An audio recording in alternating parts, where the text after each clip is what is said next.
December, we do the 3rd because to stay out of the way of Thanksgiving and Christmas. I'm Ari Davidow. I'm co-chair with John. I work as a Scrum Master and a Project Manager at Commonwealth Financial in Waltham, where I focus on information security.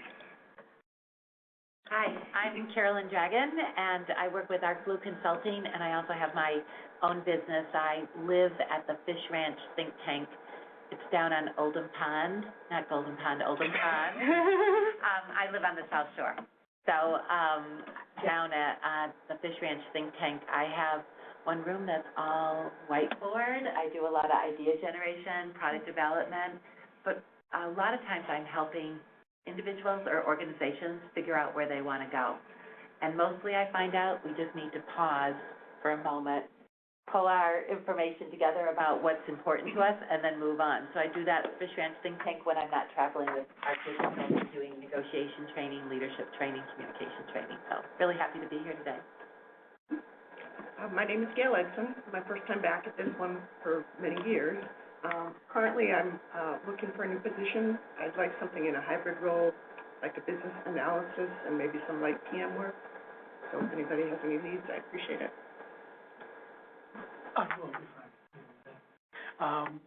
My name is Tolga Girl. I work down on the road in Burlington at Oracle as a project manager. I live in Burlington. Nice. Literally, I can walk to work from my Wow. There's an article in today's Wall Street Journal about walking to work. That's what Europeans do. Yeah. In past life, I walked across the street to work every day. I used to have a mile walk to work. Anybody else need to sign? And I'm John Gagnon, co-chair with Ari of the Roundtable. I'm the operations manager of radiology informatics here at Leahy Health, and I also teach project management and healthcare courses online at Granite State College in New Hampshire.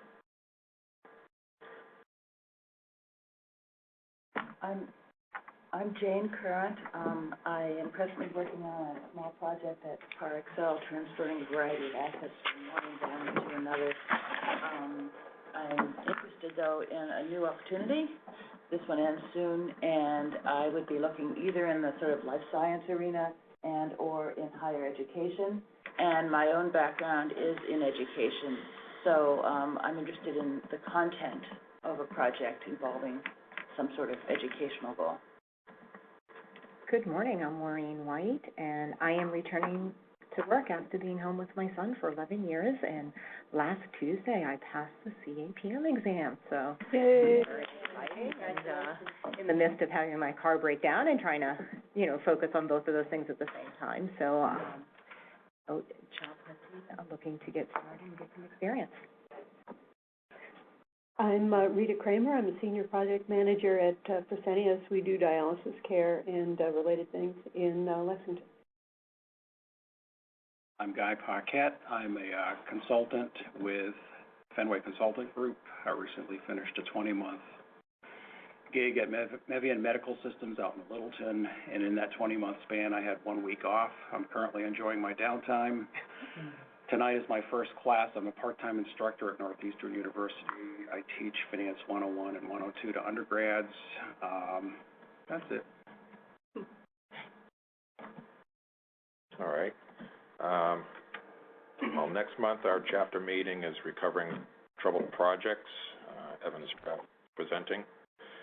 The Verizon Innovation Center in Waltham. And that was just our agenda for today. We'll wrap up about 8:20 with some closing comments and get you out of here by 8:30. Just wanted to review that we have quite a number of roundtables in our community with MetroNorth here in Burlington, North Shore, South Shore. We have also, it's also not listed on here because it's not an official roundtable, but Ari likes to mention it, is the Agile group that Agile Boston, across the room in Nuance, across the road at Nuance. They'll be meeting tonight with a conversation about SAFE, which is actually a method of combining Agile and an enterprise-wide traditional framework. What time is it? 6:30. I believe it's Yes, 6:30 would be, from 6:30 to 7, they'll have an intro to Agile, then dinner, which is usually pizza, and then about 7:20 they'll have a speaker. It's a good group. Which one is it? It's called Agile Boston. Oh. I think of them as the exciting Agile group. Roundtable, or reason that they're not? Well, they're their own group. Agile New England is more formally identified with PMI, and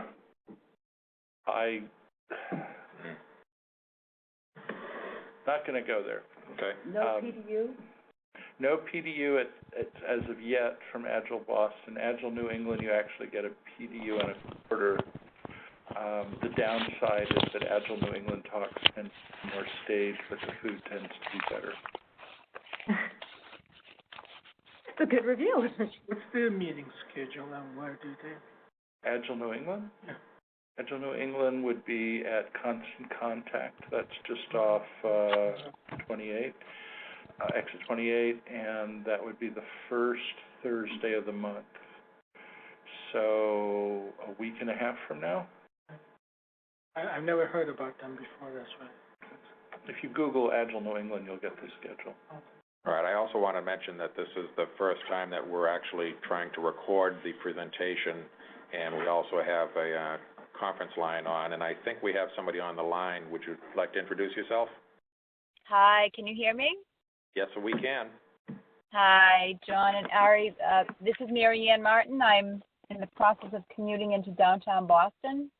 Oh, but very good. I am happy to be able to join the call, so thank you very much. All right, thank you. And then hopefully the slides are being recorded as well as the voice. We'll process that after the meeting, and we'll post it on the chapter website. Wonderful, thank you. Is anybody else joined? Okay. This slide is to just remind you that you can report your PDUs on the chapter website.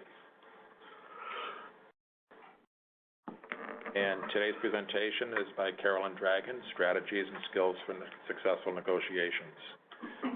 Carolyn is a business professional with executive sales and marketing experience working with classic consumer goods companies such as Sara Lee, Hasbro, Stride Rite, Stop and Shop, etc.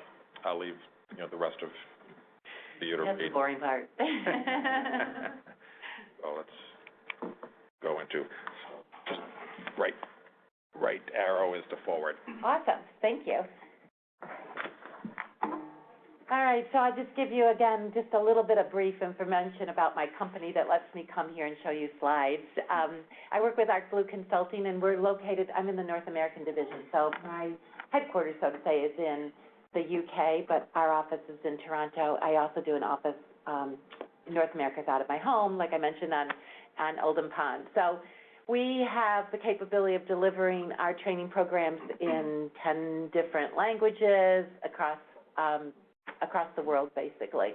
And I just love today's topic because we're going to talk about negotiation skills, and I'm going to give you just one little module of what is a 2-day program. The way the 2-day program works is we spend the first day talking about the skills and things, and I'll just show you a little bit about some of the things we talk about. But the second day, we do this role play.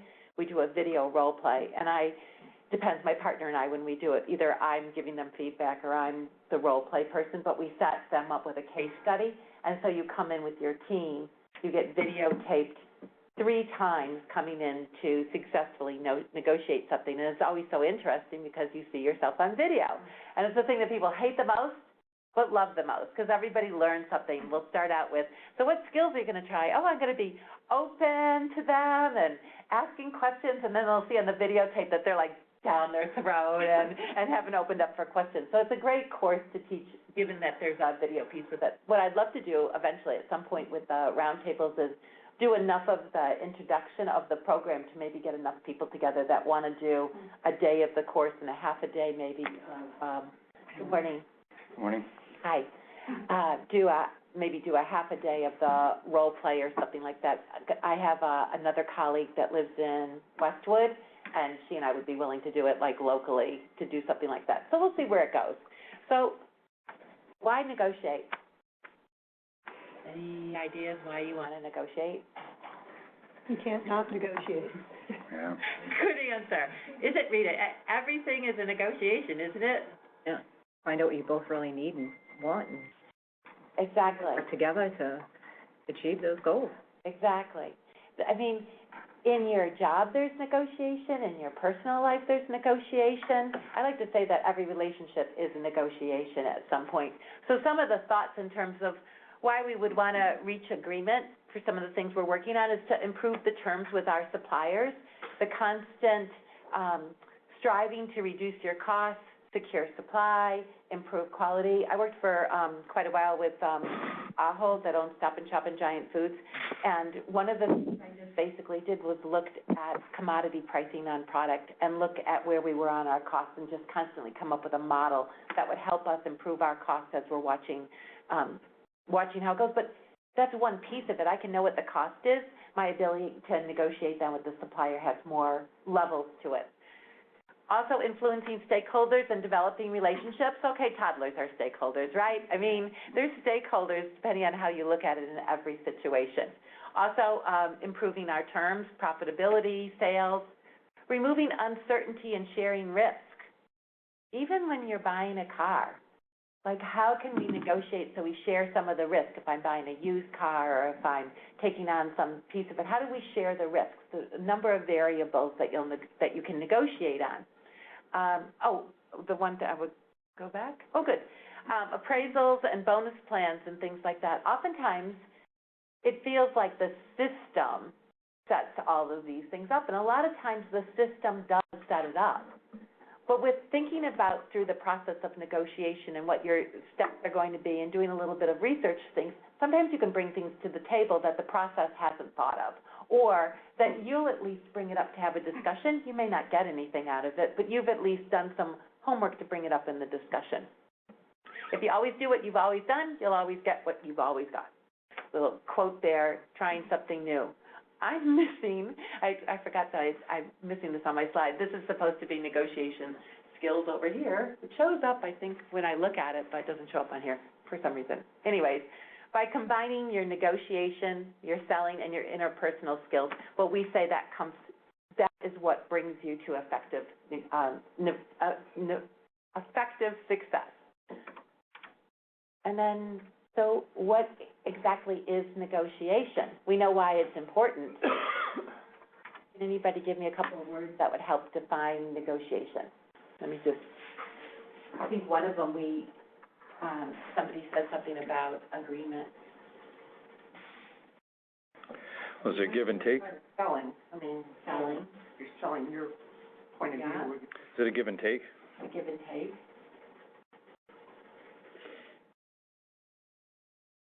What else is involved in a negotiation? Listening. Would it be compromise? Compromise. Know what you want. Know what you want. I'm going to give you our definition that we work with for what we consider a negotiation. And then I'm going to take you a little bit through a little more what makes a good negotiator, because some of these we're starting to get into beyond what a negotiation is into what a good negotiator is. We call it a process through which parties, so you have to have more than one here, unless you're negotiating with yourself, that does happen, but a process through which parties move from their initially divergent positions, so we're like kind of over here or some other place, to a point where agreement may be reached. At some points in a negotiation, you have to leave. The agreement may not, you may not finish a negotiation. What you're trying to do through the process is bring the information together, the people together, to a point where maybe you can make an agreement. So it's a process where you're bringing two different divergent positions together to the point where an agreement may be reached. Negotiating is about setting objectives and targets, persuading others to move your way, using different strategies and tactics. We won't get into all of the strategies and tactics today, just because we don't have the time. But I do a lot of thinking about, I think I have one slide on this, in terms of whoever you're negotiating with, how important it is. So strategically, how important is this person to you? Kind of help define how much you're going to plan for it, prepare. Knowing the key issues and their value to you. I give this example that I was going through a divorce, and when the lawyer said to me, my lawyer said to me, know what's really important to you, because we're going to spend a lot of time on this if we don't just say what is really of value. And often when people go into the negotiation, the first thing they think is price, like I need to get the price down, or those kinds of things, and they leave off the table some of the variables that are important. Is this a long-term partnership? Could there be innovation that we're going to need down the road? What are more of the things that are important to our organization and our mission, or myself personally? So in terms of negotiating for a job, when I worked at Hasbro, I ran the Play School division, the infant and toddler toy program. I hired women on my marketing team. Most of them were, well, they were all highly trained, had great degrees. They had a baby at home. And I gave them 4 days a week work week. I didn't pay them for 5. I paid them for 4. These women were amazing in terms of what they contributed. They were my market. They were out at Toys R Us or Babies R Us or the 24/7. They were my target, working with their children, playing with their children, and then developing toys. So in terms of knowing what was important, the thing that I really wanted in the brand for Play School and Hasbro was the reality of what this really means. So somebody that really cared about it. So I was willing to trade hours. There were some days where my staff was not in and there was a big presentation to do, and I had to step in because I gave them this mother hours kind of thing, and I was one of the first ones to do it. To me, it felt like I was getting more value this way. So I was willing to trade away a day to get the type of people I could get to take the job and the type of insights that were coming with it. So variables, planning, and more planning. Oftentimes when people think about negotiating, they're already past the part where they're going to sit down at the first meeting, or they're not even recognizing when the first meeting is. So it's really backing away from the whole situation and kind of planning and getting input, preparation, practicing, showing warmth, working with people, and being tough on the issues that matter. And I'm going to show you a really fun, simple model that helps to get to this. When does negotiation begin? So we talk about negotiation, the planning. We can say, oh, well, when we start to bargain over the terms, then we're negotiating. Or maybe when the people come to the meeting to discuss whatever we're doing. Well, what if it starts with a telephone call when you're going to arrange the meeting?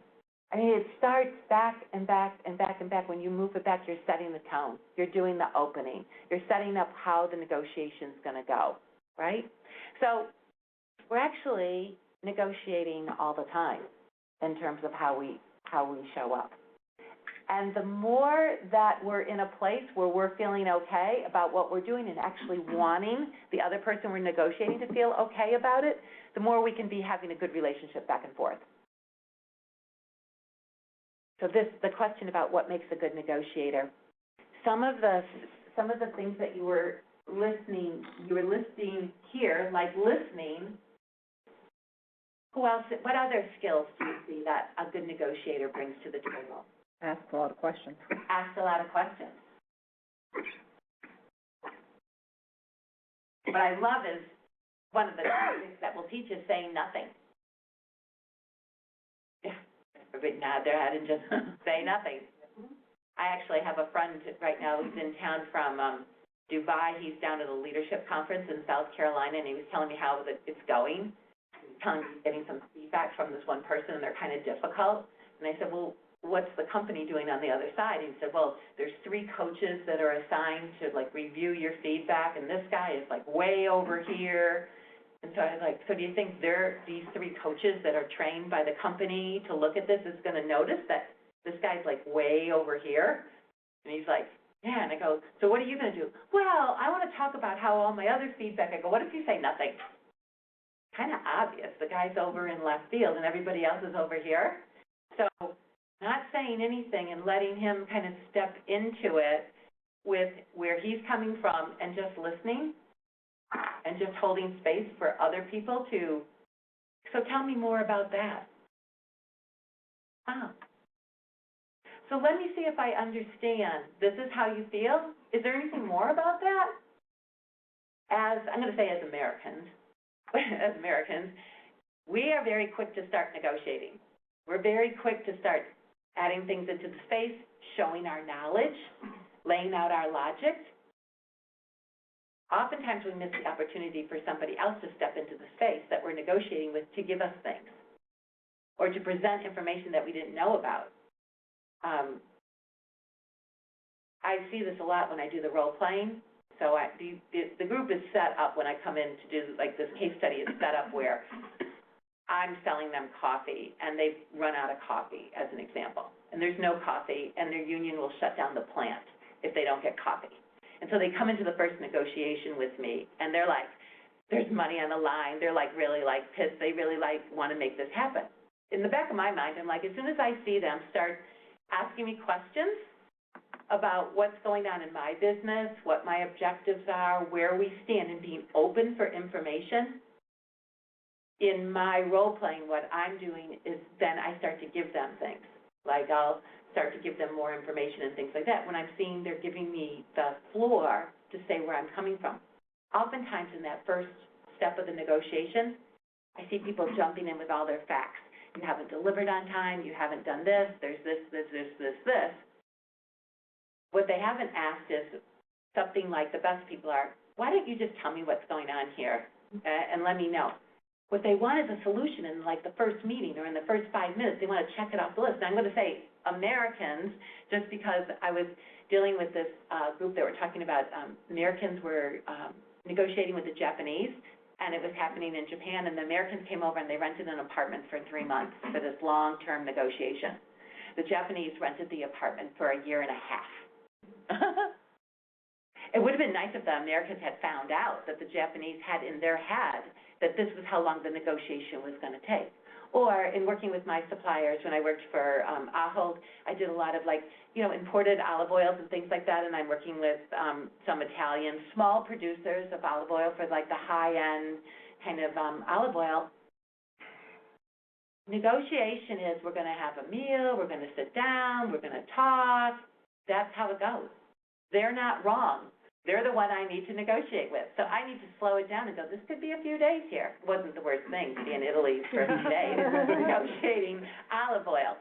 But our interpretation of how to negotiate, I don't know where it's rooted, but we jump into bargaining and compromise right away. We start working on the deal when we haven't held back enough in order to set the tone and get the information. Okay, so I kind of jumping ahead in terms of what makes a good negotiator, but some listening and the questions, definitely the questions, more open-ended in the beginning, add more time to your plan than what you really think. Think of things, and I do this when I teach about the process, but if you're going to be negotiating something, try and think how you can spread out the negotiation longer. I know we all have deadlines. Everybody wants to hit the bottom line. You need to negotiate this contract. Try and find either small moments of time that you can meet with whoever it is that you need to meet with to find out if they're the right people. Are they the decision maker? What can you learn? Even if it's a couple of phone calls or things like that before you have the meeting. Because there's a lot of pressure in the room when there's the meeting for everybody to turn over their information and come to a decision. Sometimes it's better to have smaller nuggets of information so that you're looking at a bigger piece of the pie when you start to figure out how you're going to then move to bargain and compromise. I could like to divide up what makes a good negotiator into two piles too. One, I think, is their personal skills. So think about somebody you know as a good negotiator, somebody that you've been in negotiation with. What kinds of skills did you see they had? Listening. Questions, patience. Patience. Not in a rush. Not in a rush. knowledgeable, Very, they have a good understanding of what the business is or what things are going on. not afraid to say, I need to look into that, I need to get other people involved, I'll get back to you. I love that one. One of the tactics that I teach is them taking a break. I actually, in these case studies, so we'll be in the middle of this video filming thing, and I pull out this letter, very dramatic, and go, you owe me for the past 3 months on the coffee. And so now I'm more in the right, and so that kind of puts them on the defense. We owe you money. I teach them to say, take a recess if something comes up and you're surprised. But again, we're nice, and we're like, oh, we owe you money? Okay, well, we'll look into it. And now it's like, I'm not doing anything until I get my money. And they're sitting at the table and they want to negotiate. I'm like, we're not negotiating. I'm trying to force the take a recess. The idea that you say, and you can set it up. You can have somebody call you. I love negotiation where put somebody else on the phone with them or in the room with them.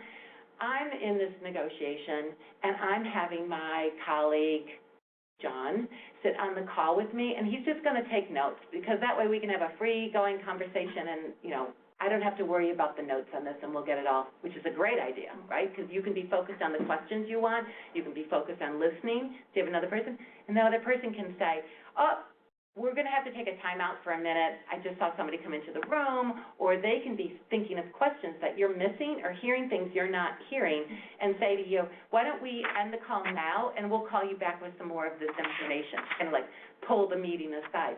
So think about an out to take a recess as an idea, as a tactic for yourself of knowing when you've kind of gotten too far into it and you need to reel it back a little bit, or to get more information. So it's a technique some people would rather continue to sit at the table. If you're going to a meeting and the wrong people are in the room, but you're going to have the meeting anyway, and we can't make a decision because the person isn't really there, it's a little bold to say, why don't we call off this meeting until we get the right people in the room?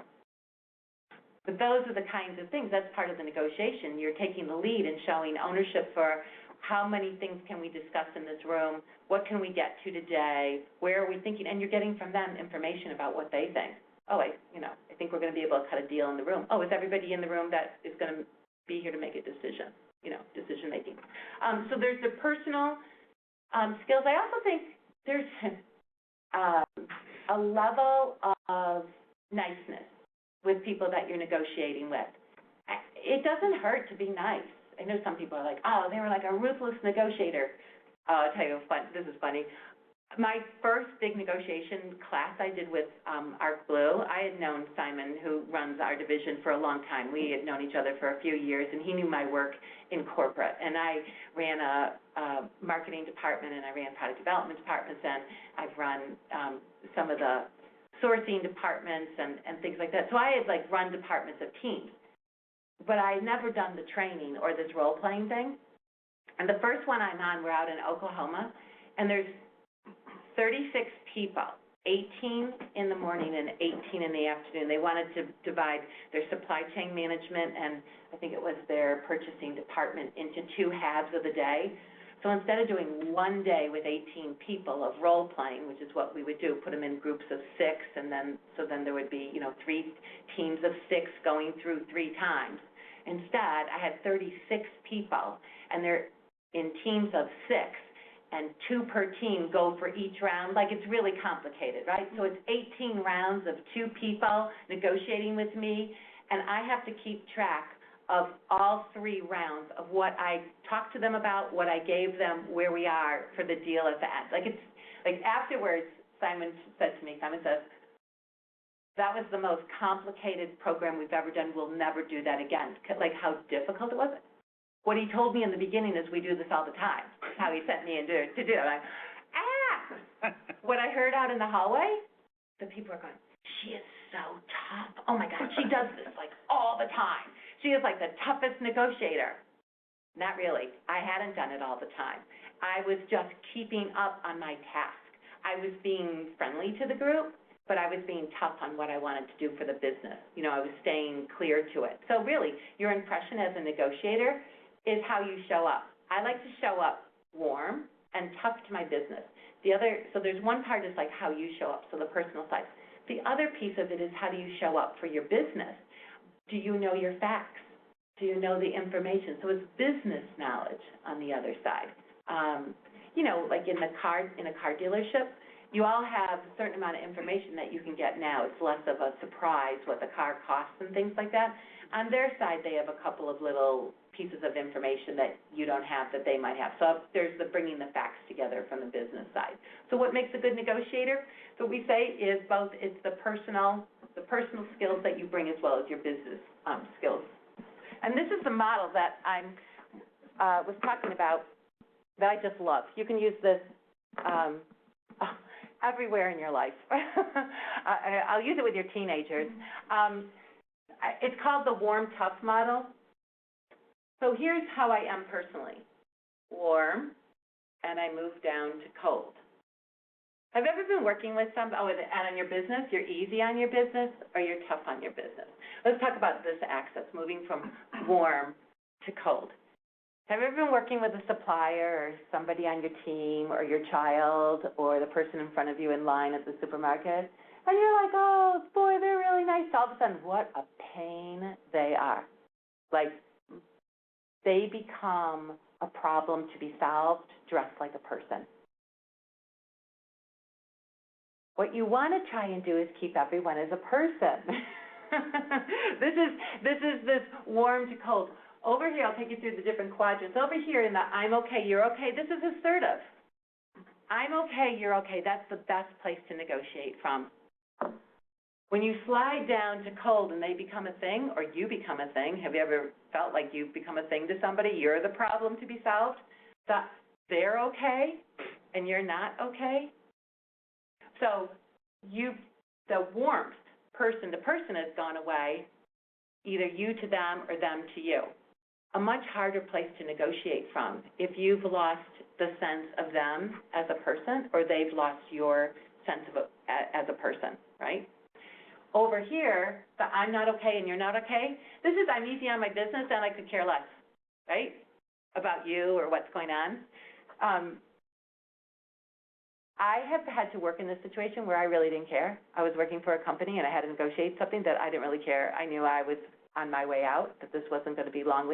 And I was working with somebody that was selling me something that didn't care either.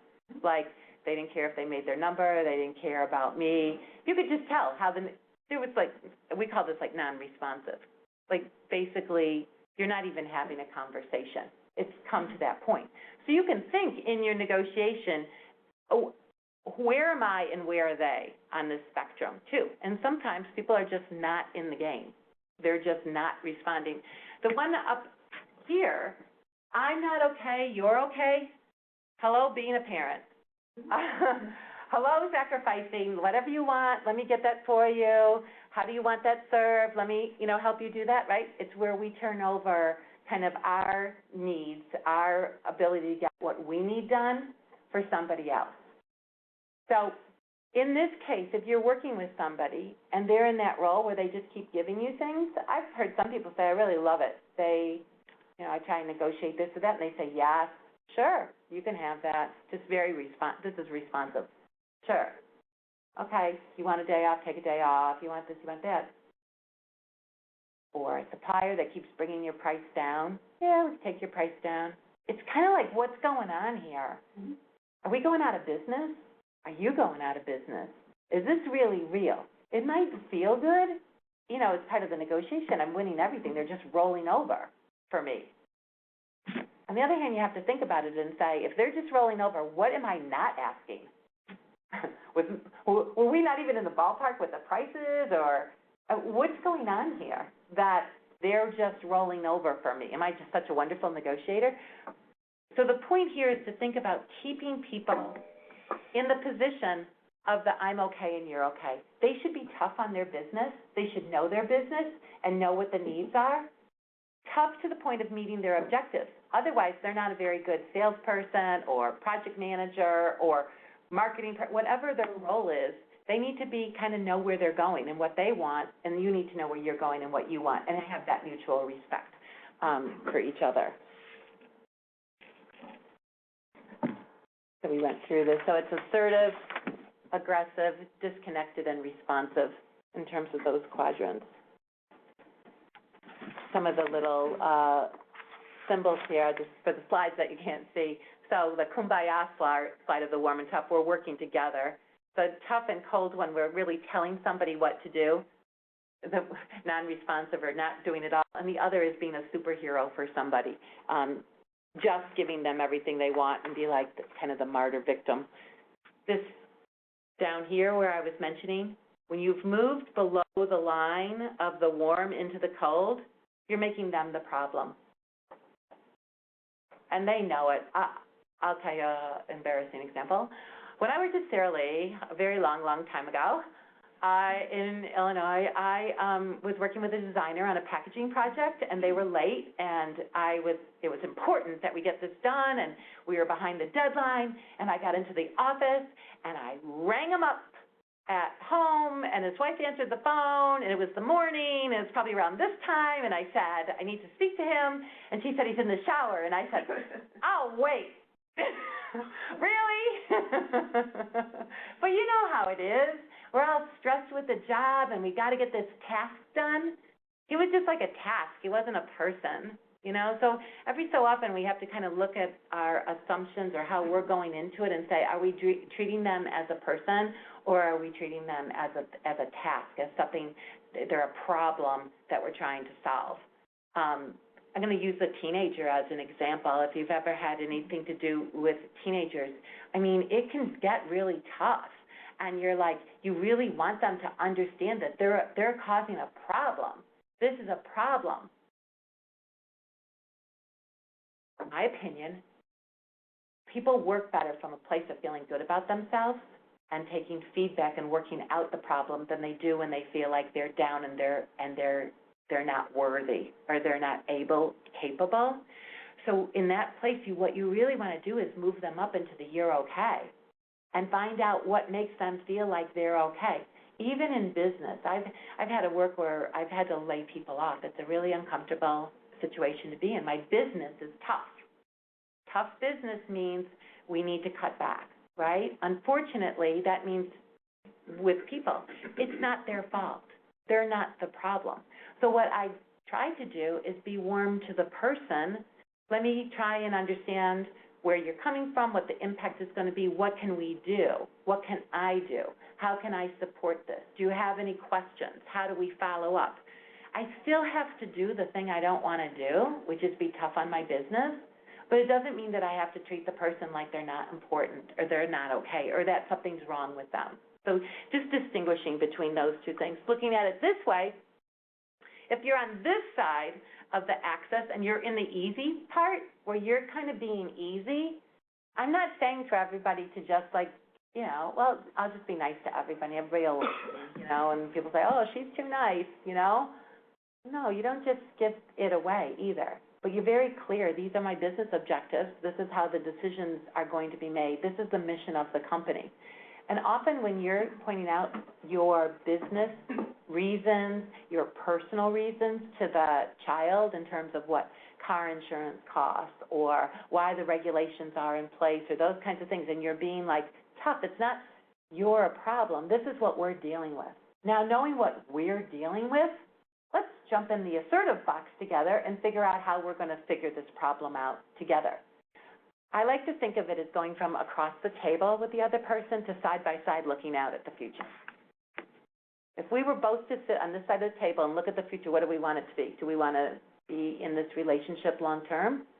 I call it the little speed bump. We have a little speed bump, we're in the car. Should we jump out, throw the keys, turn left, get out of this car, never go with you again? Or do we stop and go, this is a speed bump. Do we want to go over it together? What do we want to have on the other side? What things are required? Like to kind of just put it back into, we're not abandoning the situation. We're in it together. I want to hear both sides of it. Okay. And this is just, the point just on this slide is that while I showed you the chart, that's just one chart, it's really the benefit, as I was just saying, about having them be in the assertive place as well. When you're negotiating with someone, whether it is for a job or it's for a vacation with your significant other, where you're going to go or what you're going to do.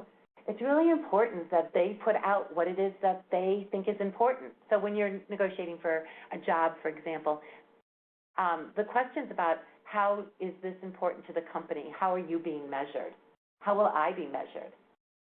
How can I help them use their measurements? What's important to this company? Is it awards? A lot of companies I walk into, they'll have like all the awards up. I'll be like, it looks like awards are important here. Like, how important are these things? And I kind of, without judgment, that shouldn't be important to this company. I can't believe they're doing it. Without judgment, this is what's important to them. Okay, this is what's important to you.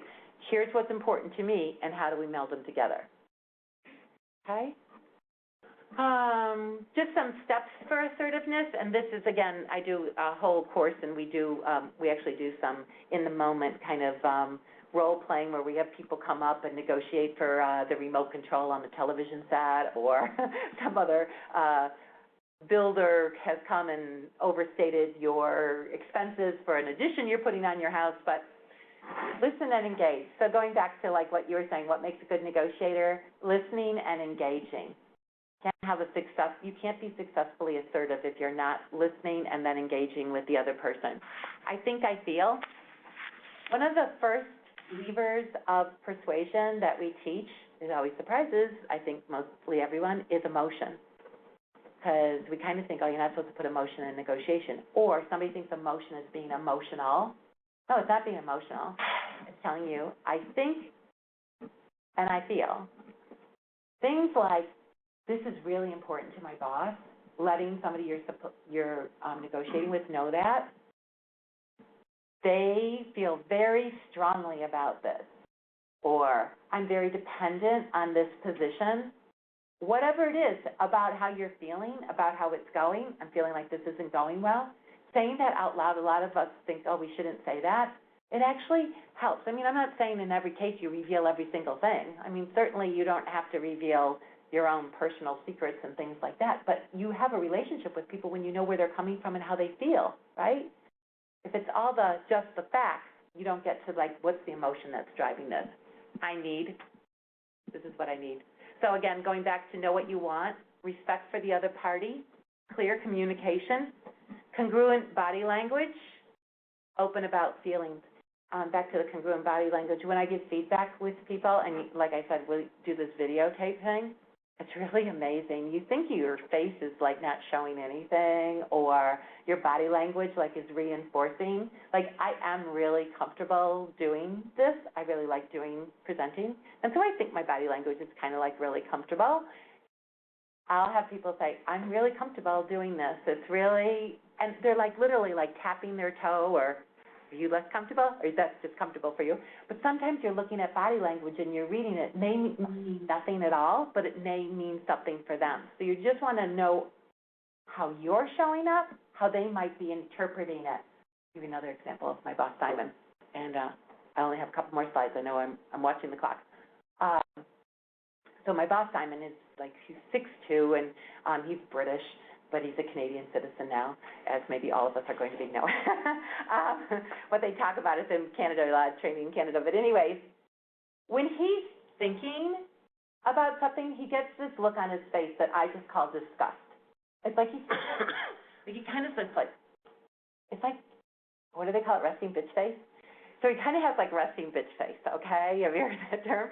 It's just like, when he's thinking, he looks angry. So he had this habit. We co-lead the negotiation class, and so I'll do my part, and then he'll get up and do his part, right? I'm doing my part, and he's standing like right over here with this look on his face like he's not agreeing with what I'm saying. But he's really thinking. So later on, I got some feedback from some of the people that said, I don't think he agrees with what you're saying. And I'm like, and I asked him, I'm like, was there something wrong with what I was saying? Was I doing something wrong? He's like, no, I thought it was really good. You give really good examples, and I was thinking, and I go, so when you think, you're giving the impression to the class that you're disagreeing with me.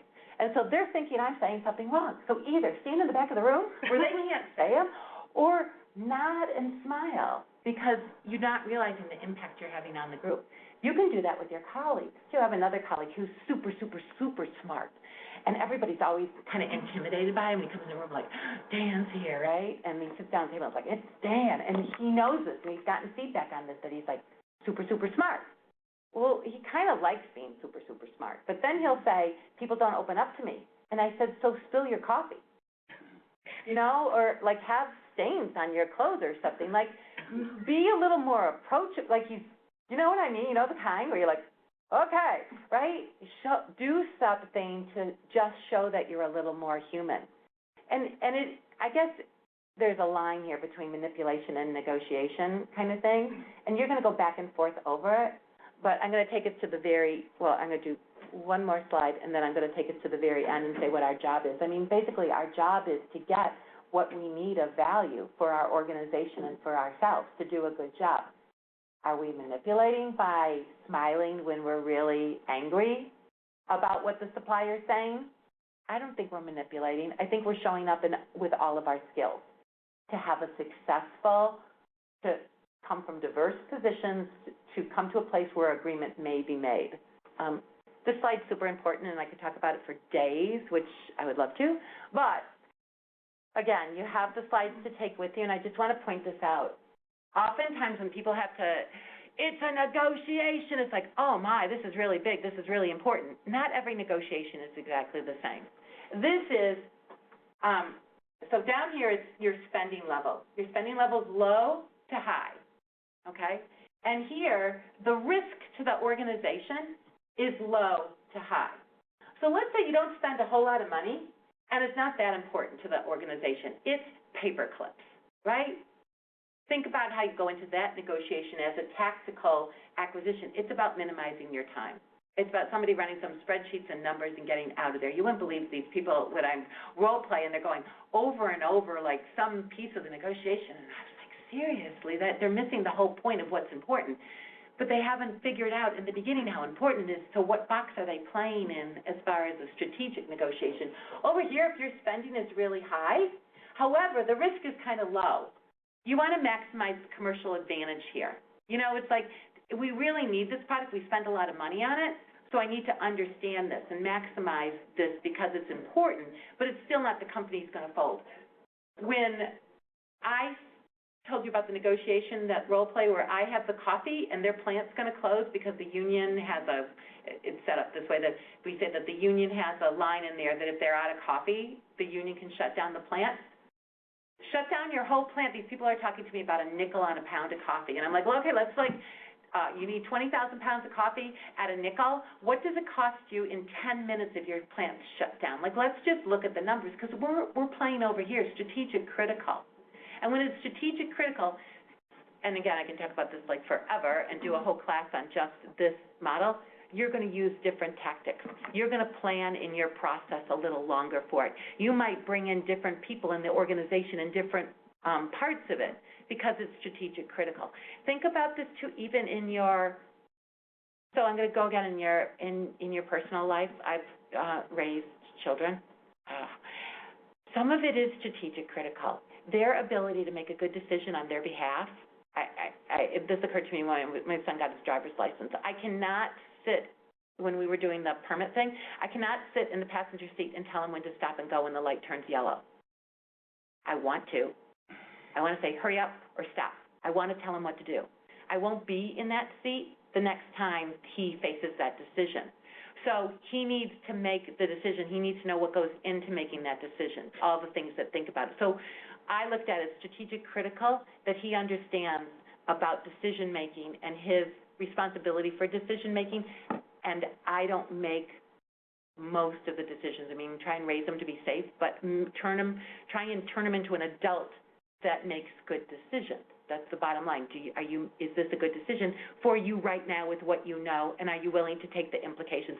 He has this funny joke that he says, you know, if your mother's a coach, just don't ask her opinion on anything, because what she'll say is, well, what's your plan and how's it working for you? Because that's what I said most of the time. When he flunked Spanish 3 times, I said, so what's your plan and how's it working for you?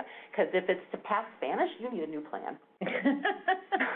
This is in your, you can take this away, but it kind of breaks out in terms of the different behaviors.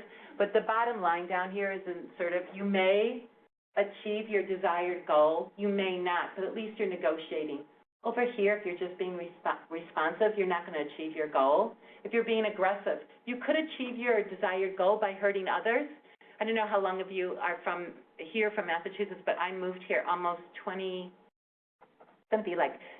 years ago from Illinois, and I have worked and reworked with the same people or the same companies over time. I've left a company, I've been asked to come back, I do consulting for companies. So I'll wait when the guy gets out of the shower probably isn't a long-term strategy if I want to continue to be seen as somebody that's kind of warm and tough on things. The warmth needed to be a little bit back there. So again, I encourage, if you really feel like aggression is the way you want to go on it and just really lay the hammer down, just know if you lay the hammer down and that person comes around to negotiate with you again, or it's a longer-term thing, you might be looking at that same person again, and they might be then layering the hammer on you. Just an idea there. Non-assertive, does not achieve the desired goal. Briefly, and just a couple of slides of the rest of the program that I offer, and what I said earlier is I would love to have enough of the people from the roundtables to want to go through one of the classes and maybe do some videotaping or something like that, maybe later in the year or something like that. There's enough interest in it that we could do like a public class or one class. But I take through the 5 levers of persuasion and what my style is. So I have this little assessment tool that tells you. The 5 levers are emotion, logic, threat. Those are the first 3 are emotion, logic, and threat. They cost you nothing. You haven't put anything on the table. You haven't. The last 2 are bargain and compromise. As soon as you get into bargain and compromise, things start costing you stuff. You start giving things away or taking things, right? So the first 3 you want to go through is emotion, logic, and threat. And threat, you need to watch how you use it, but we teach about threat. So we have this little assessment tool that tells you where you are on it. It gives you little situations and say, are you using emotion enough in your situations first off, things like that. The other piece is the 6 phases of the negotiation process. We take you through all the steps of the process and have you actually go through a process of learning those steps. Actually, I could come back and do like any one of these as a separate topic too. Effective communication, this gets into like your body language and your branding of who you are. So my name's Carolyn Dragon. People remember that I'm Dragon. My real name is Carolyn Marie Therese Gower Brownell Bealey Dragon. And I did change my name to Dragon. And my title is the CEO, the Chief Enjoyment Officer of the most important business, and that's my life. And I picked that title when I was laid off as the Vice President of Marketing of a job that I made the most money I ever made with the most stress I ever had. I decided nobody's going to take my title away from me. I'll make my own title. So I'm the CEO, Chief Enjoyment Officer of my life.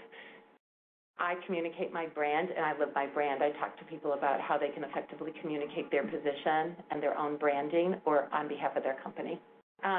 Knowing their currencies. I mentioned the women that I worked with at Play School. One of their currencies was being able to have time off. I mean, when you have a young child, you have to go to doctor's appointments and things like that. I knew that was important to them. What was important to me was market knowledge and people that could implement things.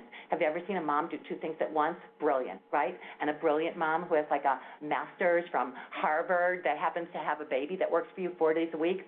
Oh yeah, they're working 7 days a week because they're a mom, and they do amazing stuff, so know people's currencies. You're negotiating with somebody, and they really like the add a gal, add a guy, you did a really good job. It doesn't cost you anything to talk about what a great negotiator they are, how they were really great. If that's their currency, they like a lot of, PR. So I do a whole thing on knowing different people's currencies and how you use it. Tactics, the resets, different tactics that bank and bank. Someone offers you something. My ex-husband is in sales. He used to come into a meeting and he'd be like, wow, I love your coffee mug. Do you have any more of those? And the person would be like, no, it's only one. Could I have it? That's like an awesome coffee mug. And people would give him the coffee mug. And he would come home with these like coffee mugs. And I'm like, why are you getting these coffee mugs? He said, I'm starting the negotiation in my favor. I'm starting to get them to give to me. And that's what happens. Somebody will say, you're negotiating for a car. And they give you something like free car wash or something like that. Or you ask, can I get free car washes for this for the rest of the life of the car? And they're like, no, but we'll give you the first one for free. Okay, thank you. So now I understand. We got the first car wash for free, right? Bank and bank is a tactic. I do a whole thing on tactics. Practical experience. Along with this, I've been giving you stories that actually work in corporate. What I'm really happy with Arc Blue Consulting, all of the consultants I work with, they're not trained trainers. They're experienced experts that have actually had roles that you have that you need to execute in those roles. And so they're giving you real-life examples. And then they also take your examples and help you figure out other ways that you could do it where you need help. So that's just the practical experience. So what's our job? Maximize the value to our organization or ourselves through our interactions and our suppliers. So really what we're trying to do through negotiation is to maximize the value that we're giving both to ourselves or the organization, and then as well as in terms of who we're picking for our suppliers. This is my phone number, and this is my email address, and I'm on LinkedIn. I'm the only Carolyn Dragon that's a CEO on LinkedIn. I would love to connect with you. I would love to have more time to answer more questions, but I don't, but feel free to reach out to me. Thank you. Thank you. Thank you. Before we let you go, chapter meeting in March, we did the slide on, we have it up on the PMI Mass Bay. And next month, Marie Van Cootie on Help Me Help You Proactively Educate Your Business Stakeholders, generate projects that we had Marie last year. It was really one of our highest roundtables, so. Marie's my friend. I stayed at Marie's house last night to come here. She rocks. So we keep it all in the family. Yeah. And if you have an idea that you'd like to develop into a talk to John or I would love to host you. Ari and John, Yep. I could. thank you so much for making it remote possible. I really enjoyed the presentation by Can you Carolyn, send me so an email? thank you. Was the audio sufficient? It was terrific. All right, excellent. That's good to hear. Thank you. Yes. Are you from Illinois? I grew up in Lake Forest. Goodness, I'm from Glenview. Yeah, I worked in Deerfield. So Ari, I have an idea. How do I get it to you? So different. So Through different. the chapter website? Yeah, or you want to email me? Sure. Can you give me a card? No hurting feelings if you don't want to do it.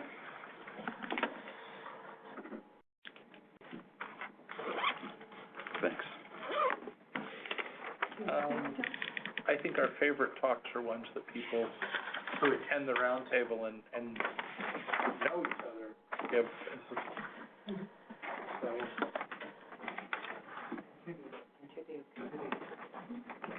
I'm in, actually, software development in the financial sector, if anybody.